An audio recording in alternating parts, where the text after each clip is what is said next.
How was the Grammys? You went to the Grammys? Yeah. No, it was great. I brought my mom and dad out there. No. And did you get to take them last time? I know you've been before. Yeah. No, the last time I didn't bring my parents, but this time the record that I was nominated for was actually, I was nominated for 3 things, but the main one for me was this record that I made called Me and Dad, which is exactly what it sounds like. It's a record that I made with my dad. Mm-hmm.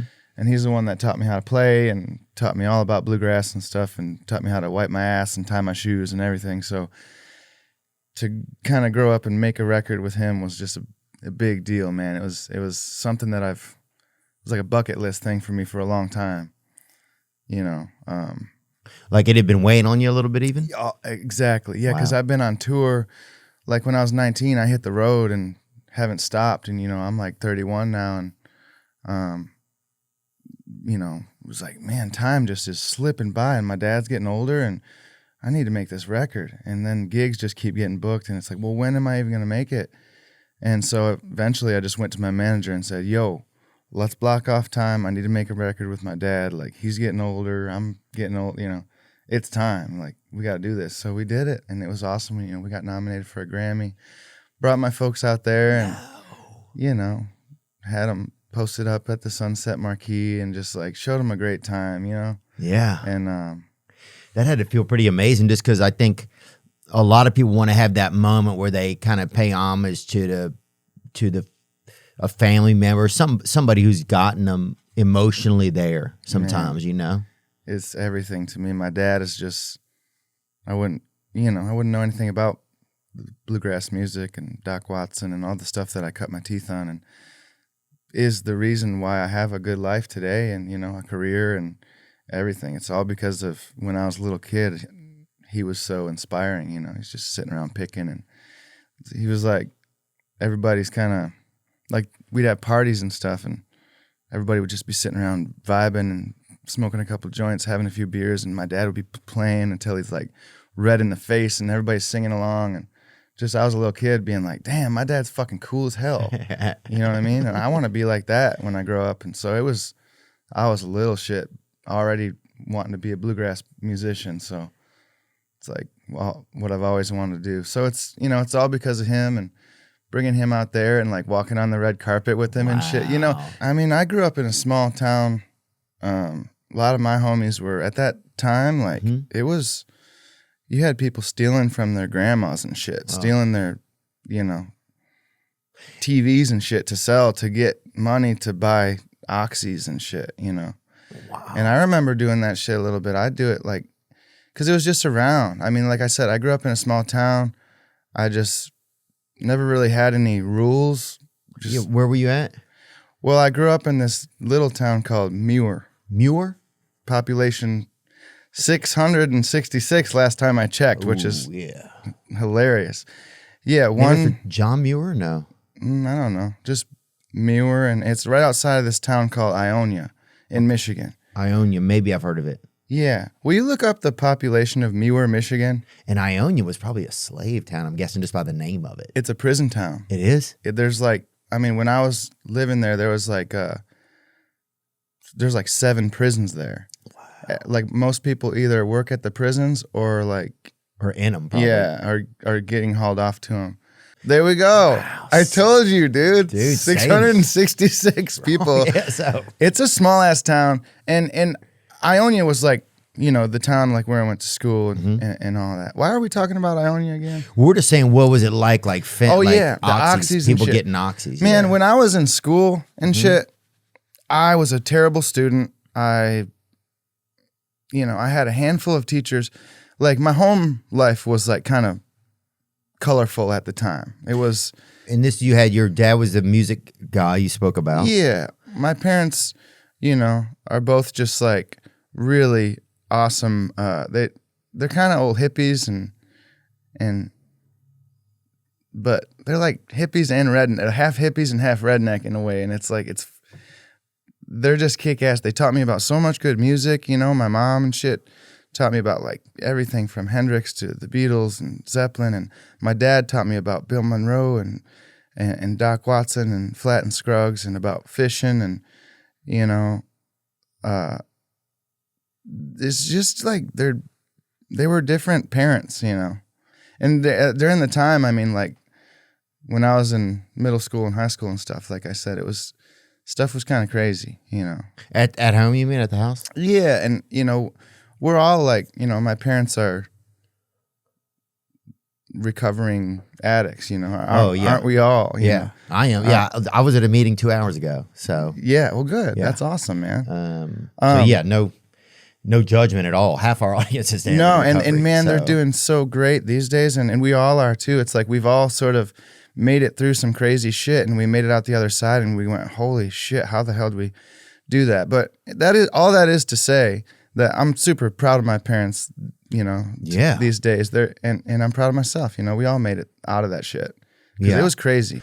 There's a message you did. This is almost a decade ago. I think we were looking online. Obviously, we were looking up things about you online, and we found this post that you put up. This is like almost 11 years ago now. Yeah, I remember that day. It was because, man, I was working at this. You were in Acme, Michigan. I'm just going to read it. Is that okay, Billy? Yeah.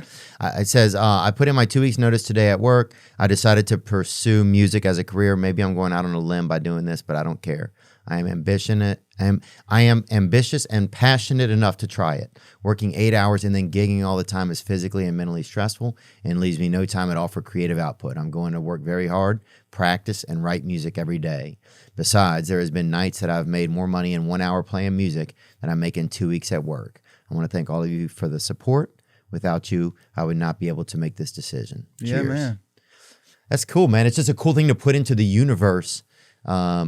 What was that feeling like? So at that point, I guess you decided what you wanted to do. That was at a point where I was working at this hotel, the Grand Traverse Resort, and I just, you know, I was partying and I was working and I was playing lots of gigs, and the gigs were starting to, you know, I was like saving up money for guitars and stuff, and I had this little pile of money in my top dresser drawer. Yeah. So I could finally get this guitar that was worth like $2,500 that I always wanted, and yes, you know, and I was realizing as I'm saving up money, I was going, well, I used to just live off the hotel check. I used to not have the gigs, which what I made from the hotel was like, I don't know, like $800 every fucking 2 weeks or something. Mm-hmm. You know, but it was enough to like pay my rent and get gas back and forth to work and shit. Stay alive. Yeah, but then I started playing gigs too, and I would be out playing a gig until, you know, I'd play a gig until 11 or so, but then there'd be a party afterwards. So afterwards I'd go to the party and I'd be up till 5 in the morning, and then I'd get an hour and a half of sleep, and then I'd go into work hungover, and then work all day and hate it, and then go back and then 6 o'clock would come around and I'd be back on stage somewhere. Yeah. And I was burning the candle at both ends, and I could just feel it closing in on me. It's like, well, you got to choose one or the other. And it was like, well, like I said, I used to make only like $800 at work. Now I'm making $1,200 from music. I don't need both. I mean, it was nice to have both the check and the music, but I used to just live off this and was fine. Yeah. So, okay, fuck the job. I'm just going to live off the music. Yeah. You know, and basically have the same amount of bread or whatever. So I just started putting all my energy into it. And what did that look like when you say putting all your energy into it? Because I think that's kind of interesting to think about, you know? Like, is it just, well, for one, you made it your focus point. You kind of told the universe, hey, this is going to be what I'm going to do. You know, you put that out there. So that's interesting because I think the universe does listen to us, you know? I don't think we talk to it enough, but I think it listens to us. yeah. But then, what started happening there musically? Well, I was already playing gigs. Like we had like a weekly gig at this place called Little Bohemia in Traverse City, and we were playing like shorts and, you know, like all these different places. Like we'd play breweries, coffee houses, stuff like that for tips and for whatever, you know. And I was like a weekend warrior and just a working musician. I'd play at the steakhouse. I'd play at the fucking brewery, you know, whatever. But it just, you know, once I kind of got the job out of there, then it was like, okay. And what I meant in that post is like, I'm not fucking around. Like, I'm going to practice. I'm going to write songs. I'm going to take this very seriously because of the folks that were out there coming to my little weekly gigs and stuff and making it to where I could pay my rent just with music.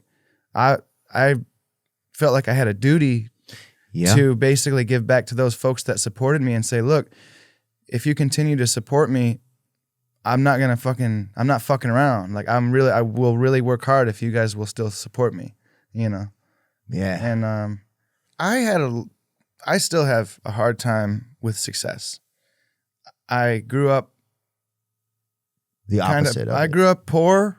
I grew up, going to stay the night at friends' houses just so I could have some dinner. Yeah. Like I grew up fucking sleeping in my winter coat, Yeah. with a pit bull that had fleas because she was warm, and Yeah. waking up in the middle of the night and fucking you can see your breath in your bedroom and shit. So I have a hard time with success because all my people are still living that, back home. I have people that are still going to prison, still addicted, still dying from ODs, and I'm sitting over here shitting on a heated toilet at the Sunset Marquee, and it's like, well, why me? I have survivor's guilt. Oh, interesting. You know what I mean? And Wow. Yeah, that's interesting, man. it's like, so I've talked to my therapist about this a bunch, and I'm going, okay, well, I go stand on stage and play guitar. Now, granted, I've played guitar since I was 4 years old, and I've worked very hard at it. I mean, this is 25 years of fucking playing every day, trying to get better and really wanting to be a musician since I was in kindergarten, like since I was a baby. But still, when I'm at my house and we are doing some renovations or something, and I see some like Mexican dude out laying the asphalt or something, and I'm going, he's out in the hot sun. And I'm going, this is cockeyed as fuck. He's out there doing actual hard fucking work in the sun. And I play guitar and he's the one making my driveway. This is fucked. Yeah. And I really feel like shit sometimes about this is what the fuck happened, why is the guy who is doing harder work being paid shit? Yeah. And it's like I told this to my therapist, and she's like, I understand, but she also said, she told me about this pyramid of competence. Mm-hmm. It's like, as a musician goes, well, how many guitar players do you know? How many do you know that can play and sing at the same time? How many do you know that play, sing at the same time, and write their own songs? How many do you know that play, sing at the same time, write their own songs, and have good business sense? How many do you know that play, sing, write their own songs, have good business sense, and are willing to tour 200 days or more a year? It starts getting narrowed down. And I'm just the crazy motherfucker that will die for this shit. I'll never go back to where I was. I play for my life. It's not a job. It's not this is my fucking survival, And it's literally everything to me. So You're a Grammy winner. You got to sit there with your parents and go to the red carpet and go to the Grammys, take them from Michigan over there. That's so fascinating. yeah, they came from Ionia down there to the Were Grammys. they just fascinated? Yeah, I mean, they're just proud of me, and I'm proud of them, and we're all just really happy, and my brother's got 2 young kids, my niece and nephew, Jimmy and Bill, and they're just really awesome. And I don't know, my family is just doing so good these days, and that's all I've ever wanted. It's like we've had some rough patches, as every family does and stuff. Yeah. But man, we've kind of, I don't know, everybody's just doing pretty good these days, and it just makes me so happy because that's what I've always really wanted, is just for everybody to be okay. Yeah. And I think a lot of people can relate to that, man. hell yeah.